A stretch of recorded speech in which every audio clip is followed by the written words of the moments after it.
Less than a week since Easter, and Christianity is coming under fire, this time at the campus of George Washington University, where the school is holding a seminar bashing Christianity for giving American Christians what it views as an unfair privilege. Warren Blumenfeld is an adjunct professor at University of Massachusetts at Amherst, whose research topics include religion, gender, and LGBT issues. He joins me now. Okay, so Professor, you say there's Christian privilege here. There's not Christian privilege in the Middle East, is there? We're talking about the United States right now, but there is Christian privilege around the world in many ways. But I'd like to correct you. It's not bashing Christianity.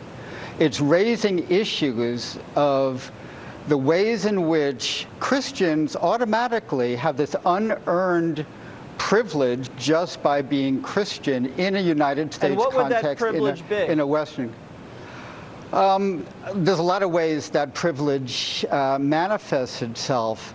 In the 1840s, a theorist went around the United States, and he wrote this great book called Democracy in America, Alexis de Tocqueville. And he discovered that there was this paradox in some ways, that the United States positioned itself around the world as this country which promoted itself as religious pluralism. But he found that the Christian churches had so much power that in many ways it could be considered to be the first example, the first institution of politics, because it had so much power, so much weight on politics in the United States. Well, I don't think anymore that the Christian church has that type of power. I mean, it's a pretty religiously pluralistic nation, and that's one of the myths that we were. You can't even have the Ten Commandments at the courthouse, or if you're a Christian and you want to say Merry Christmas in public school, they yell at you. You can't have a Christmas tree. They call it a holiday tree. Is that privilege? We're talking about religious pluralism. The school year is founded on the Christian calendar. If I want to take a day off to go to, do you even know what the holiest day on the Jewish calendar is? No, tell me. And that's a form of Christian privilege. You don't have to know other religions of when our holidays are. It's Yom Kippur, which is the Day of Atonement. And it usually comes... So I have the privilege of not knowing what your most devout holiday is? That's a privilege to not know something?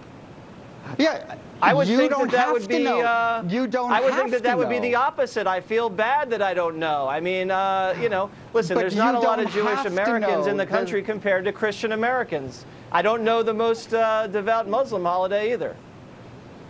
Of course, and again, minoritized people have to know of the holidays of Christians for our own survival, because it's just so promoted. Well, let's solve this then, because I don't want Christian privilege. I just want to be open, and I want to know everything about every other person, and I don't want to feel privileged.